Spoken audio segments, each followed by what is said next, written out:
Hi, welcome to Sweet Divorce, our podcast.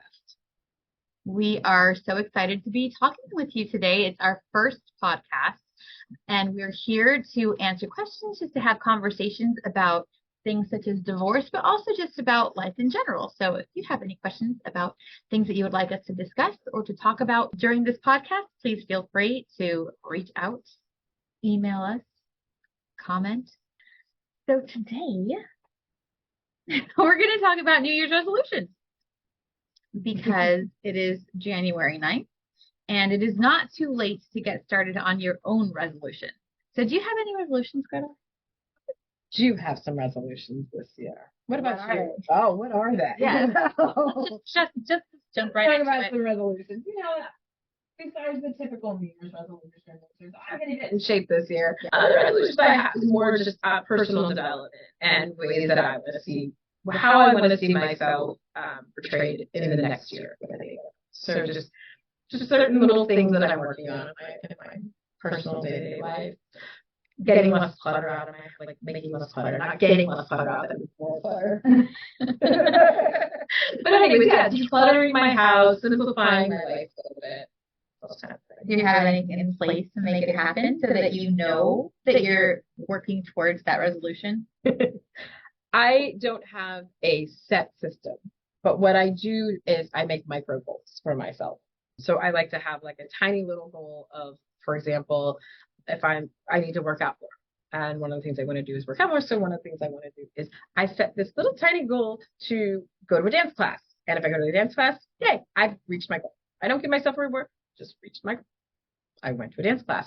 I signed up for a 5K because I want to start. I don't really want to run, but I know if I'm intentionally moved, that's healthy for me and good for my heart. So by signing up for the 5K, I now have this thing that is on a specific date and I have to train for it. Otherwise, I might die. On that happy note, I also have similar. What's your goal? Well, I mean, and how do you get to them? Because I have the same goals as you. I also want to get in better shape, which is, just there's comfort and consistency. I like having the same New Year's resolution every year. So there's that. And also decluttering. But this year, it's not like all the other years. I've done something. Actually, I've done this before, but I do break it down into micro goals too. But then I give myself like a little prize for each goal. For example, my weight loss journey, as I like to call it, I divided it into 15 smaller goals. And I reached my first one today. Yay! So I'm going to do a sugar scrub. And I'm very excited about that. And then I have, the next one. Hopefully I'll reach within the next week and a half. But if I keep reaching little goals, then it's motivating for me to keep going. And for the decluttering, I've actually broken my house down into 50 different zones so that every week I have a different thing to organize.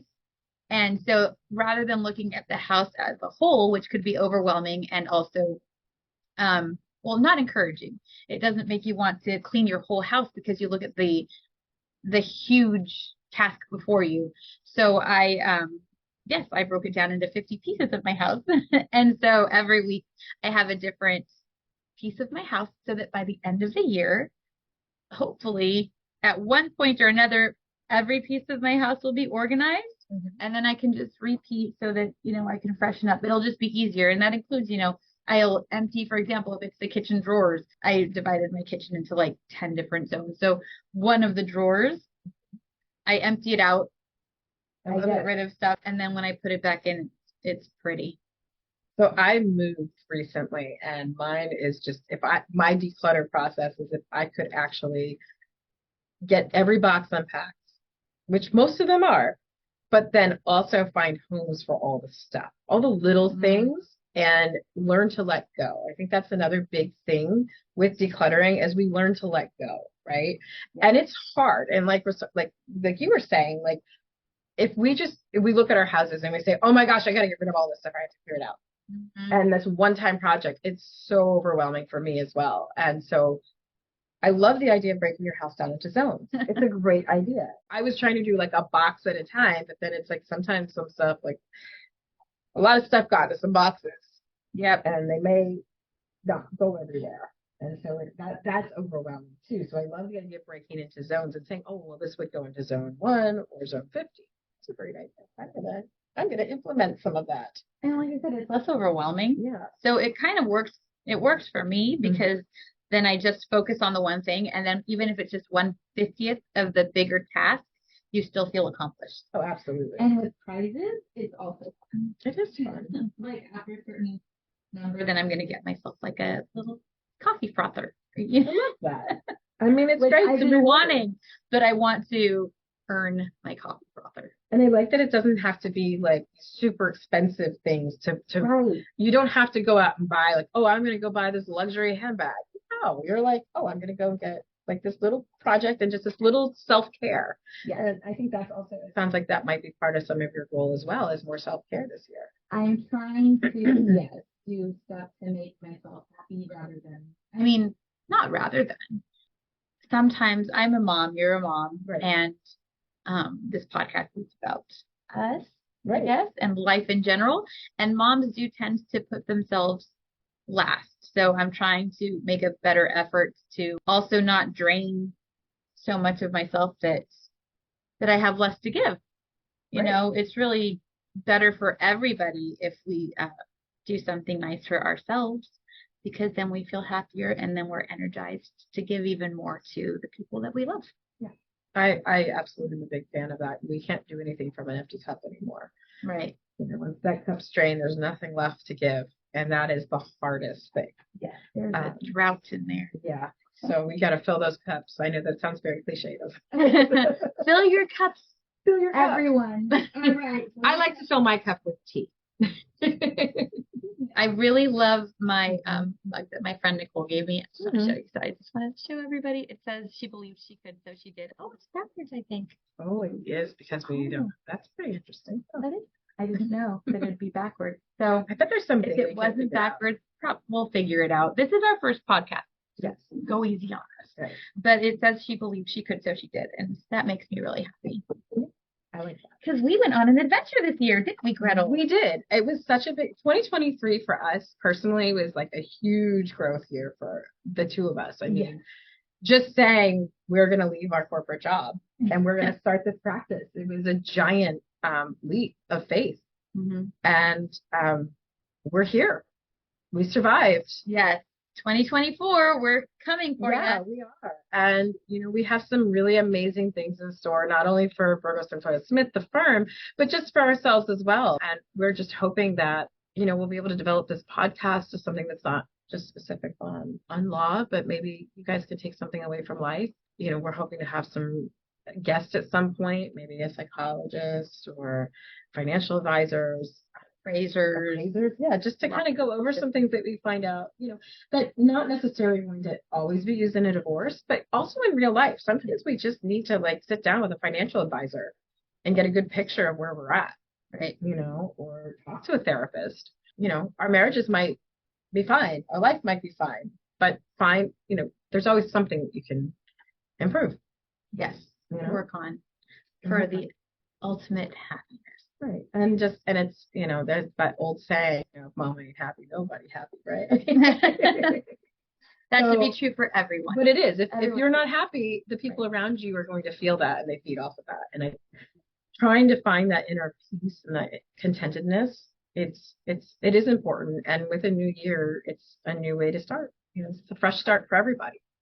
And how you feel also affects how you treat other people. If you're happier, then you tend to be more patient. You tend to be nicer to the people around you. So that's also beneficial to everybody, because I believe that happiness is also contagious. Yes. And it sounds silly, but it's true. I love it. I mean, I love being happy.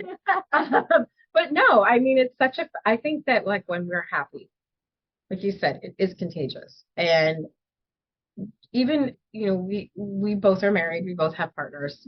And when our partners see us stressed out and a little frustrated of something, they feed off of that energy. I feel that they absolutely do. And if we can figure out a way to counter that in times of high stress situations with self-care, exercise, maybe therapy, all those wonderful things, you find that you have a much more peaceful life. Yes. Should we talk more about our healthy New Year's resolution? Yeah, let's hear about it. Okay. Well, I already mentioned that I broke it down into 15 goals, and I met the first one. And the goal is just like a weight. So every couple of pounds, rather than like the whole amount, it's like, oh, yay, 3 pounds down, woohoo. And because I broke it down, I'm like happy today because I'm like, yay, I lost, however many pounds to get my prize. But what do you want to do to try to eat healthier or to lose weight? You mentioned the 5K. I guess I'm just trying to get ideas. It's not so much like it's just getting to be intentionally moving, right? Mm-hmm. Because my goal is to be healthy. And I feel like that with that, if I'm exercising, if I'm intentionally moving every day, doing something that's getting my endorphins moving, that's getting rid of some of those high stress hormones that we get, or whatever I'm not a I think doctor. it's cortisol. Cortisol. Yes, Yeah. there we go. But all of that stuff I'm not a that doctor piles either. us up on us. And I notice, throughout, as our weeks go on and all the work piles up and issues and family things and everything, your shoulders start to get up to your ears and you feel that tension, right? And one of the things that I don't want to have in 2024 is to feel that on a regular basis. I want to be able to just let it go. And one of the ways that I find for me to just let that go is through intentional movement, exercise. I recently started dancing again, and I love it. And I had taken my first class right before the holidays, and I danced all through from the time I was a little girl up until I was in college. And just being able to go and have a dance class and just be able to have somebody walk me through choreography. It was so freeing because I was able to focus on just that at the time I was in the present. And I noticed how much more relaxed I was even 3 days afterwards, just doing that movement. And so finding things that give me joy that also include intentional movement. That's kind of one of the things that like I said, I'm focusing on because I don't want to just say, I'm not going to eat that sugary snack. I'm not going to eat that cake because quite frankly, I'm going to eat the cake. Yeah. I love the cake. Where are my earbuds? I have like a donut as my earbud case. My purse is a bunch of Mexican sweet bread. I've got sweets everywhere. Yesterday I was wearing a Cookie Monster t-shirt. I mean, sugar is addictive. It is. I mean, that's true.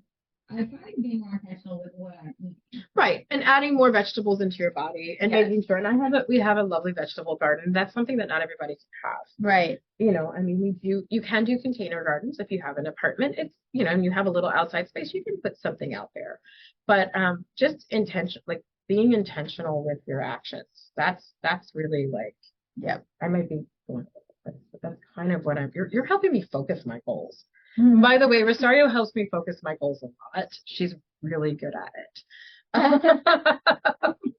I try to just focus myself too. It's hard, especially if you're trying to, because every life has many different facets. Like we have our professional life, we have our personal life, but that's broken down into different things too. Personal life as in healthy, personal life as in relationships with your family, personal life as in finances. So there are many different aspects to your life. So finding something that you want to improve in everything could be overwhelming too, because then it's like, oh my gosh, I have 50 goals now. Like one of my goals is to learn Italian that I was sharing with you. We want to go to Italy and I want to be able to communicate with people there in the language that they speak.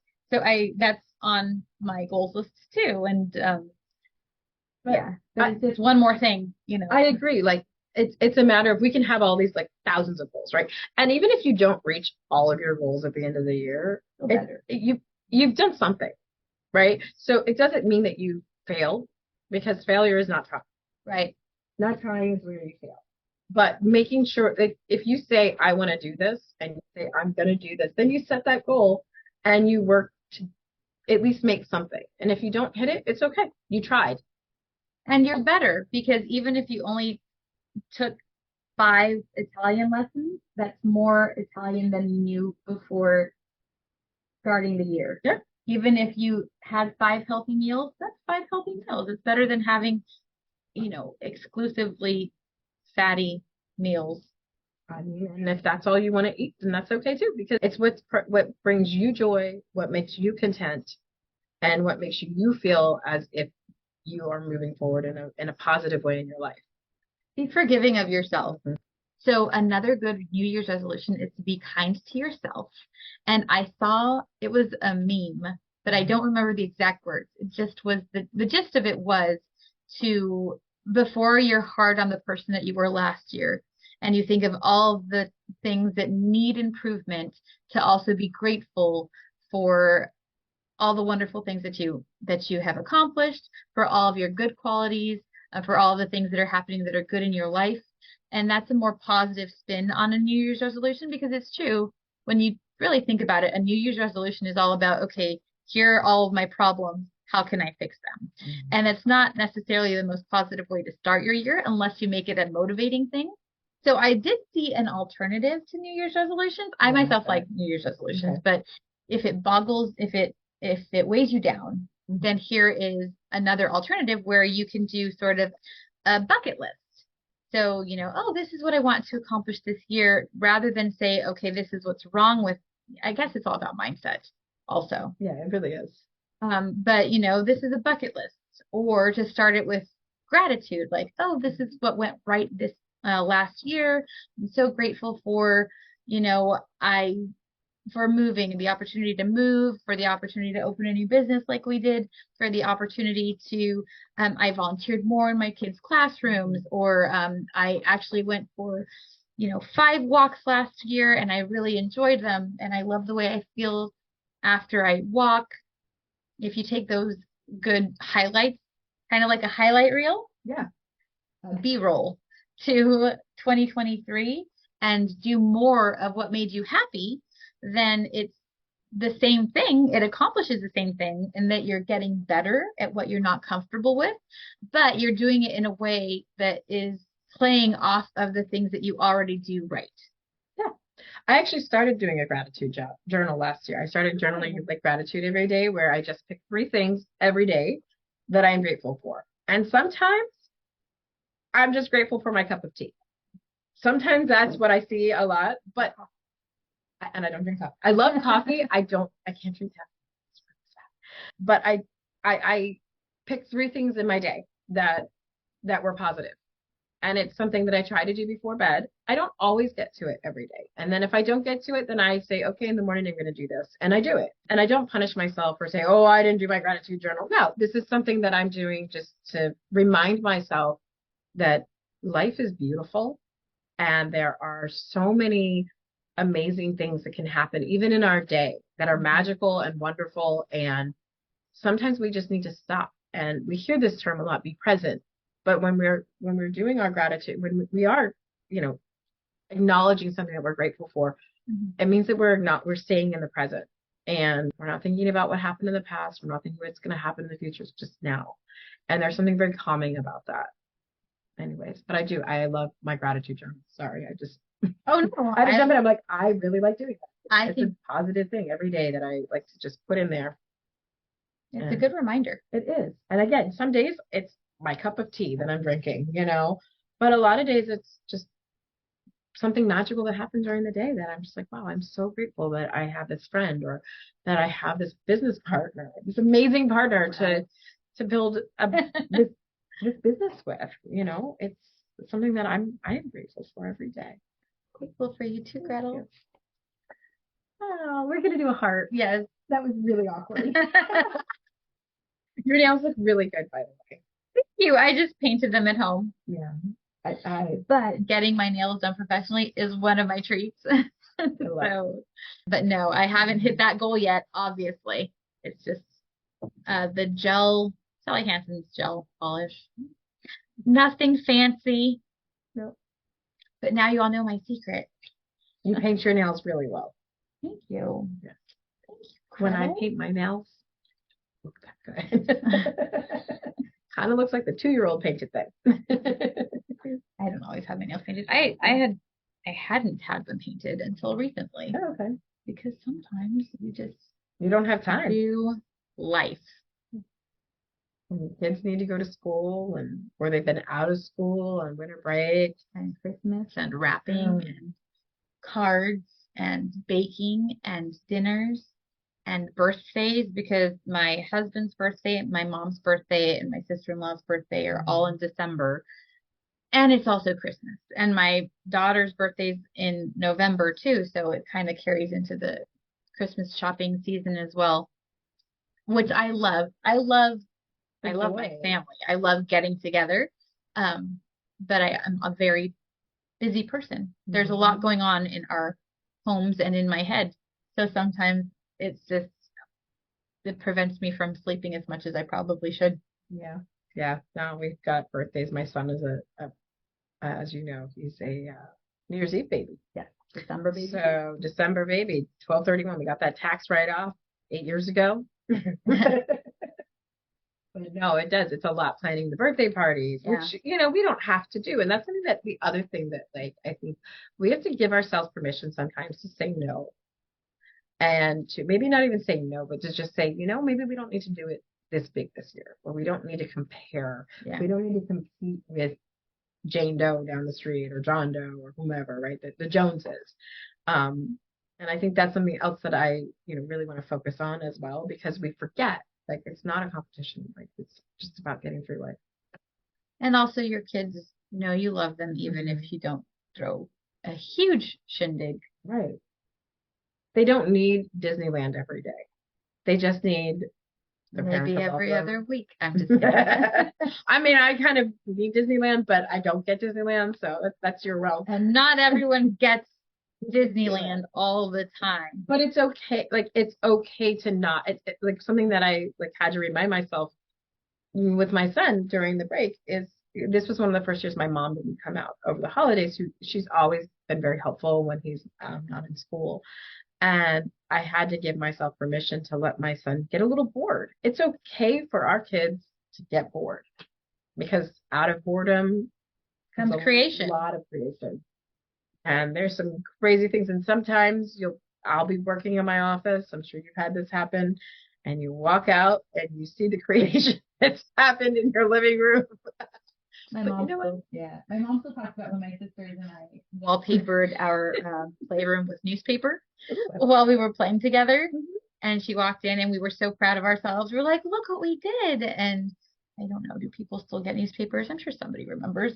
I love the idea of that. Right, so we used to have the newspaper and you just wet it and stick it on the wall and it ruined the wall because the ink, it stays on. But yeah, sometimes it could lead to mischief. But I don't like it all when my kids say that they're bored because there's so much to do. I'm like, organize your drawers, which they love, or pick up the poop. Yeah, what's that going poop? We have dogs, right? Not their own poop. Yeah, no. But dog poop patrol in the yard where the dogs sometimes go. We take the dog for a walk. Yes, take the dog for a walk. There's so much to do in go our outside. home. Yes. They not, do that. They did. They tried to dig a pool, right? They tried to dig a pool.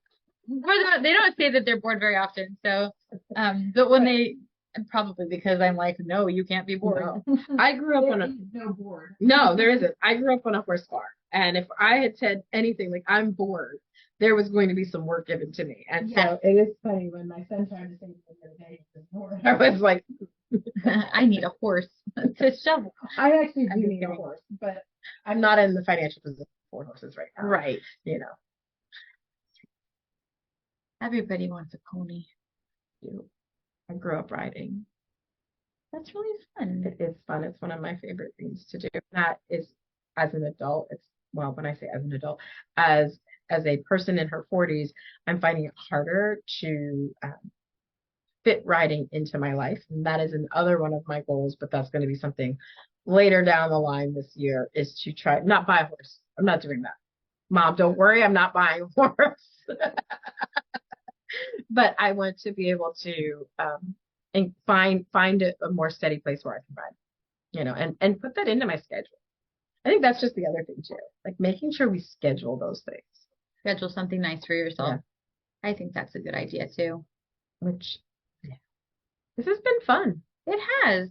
It's nice talking to you, Gretel. This is kind of filling our cup too, because most of the time it's work, work, work. So giving us this opportunity to chat together because you're my friend. You're my friend. You're not just my partner, you're my friend. And that's also part of why we did this. Right. So we could actually like building something with a friend and be happy at work. And I actually, it's the first time in a long time I really am happy at work. That makes me happy. That's what we want too. Happy. Everybody to be happy because life is too short. So anyway, with that, this has been our first podcast. I hope that we gave some tidbits of information that you can take with you to make your life easier, more joyful, sweeter. But until next time, we will talk to you soon. Sweet Divorce signing out. Bye. I think we're going to cut that. No, I like the Sweet Divorce part. Yeah, but I said Sweet Divorce. Oh, I had a weird accent. You didn't hear the weird accent. I did not notice that. Weird accent. Gretel is not from California. I am not. You're one of the rare people truly born and raised in California, though. Is it rare? Oh, yes. I think it is. I think there's a lot of implants in California. With this huge population? Maybe not. Anyways, I'm an implant. I moved here in 2002. But I've we lived still in California. Probably longer than I lived, almost as long as I lived on the East Coast. So she's a 50-50. Yeah. Ooh, 50-50. Speaking of 50-50, you want to talk about custody? Good. That is for another day. Yep, we're not talking about that today.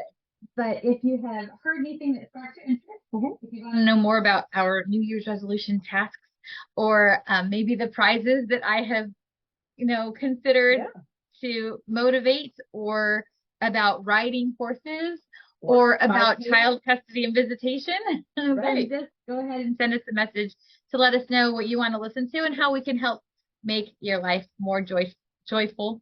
The other thing you could also contact us about is if you have some toxic clutter that you want to get out of your house that happens to be another human being, feel free to call us on divorce. I mean, divorce attorney. It's true. It's true. That's funny. I like that. With that, this is Sweet Divorce, and we will talk to you soon. Bye. Have a great day.